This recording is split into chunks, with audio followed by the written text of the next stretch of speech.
Hi friends, alcohol is one of the major causes for blindness in the eye, and taking illicit liquor, especially methyl alcohol, is a common condition.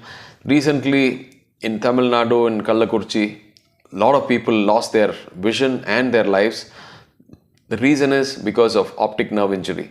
So methyl alcohol is a very strong percentage of alcohol, and that damages a lot of cells in the body, including the optic nerve.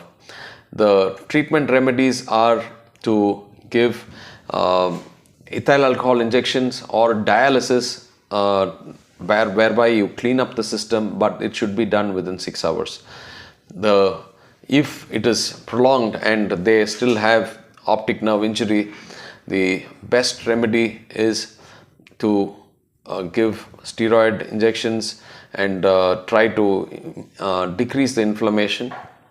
Otherwise, regenerative medicine like stem cells, PRP and hyperbaric oxygen could help them. If you are a person knowing about a person who has this problem, or you are suffering from this, please do contact us or give us in the comments below, and we would be able to help you. Thank you.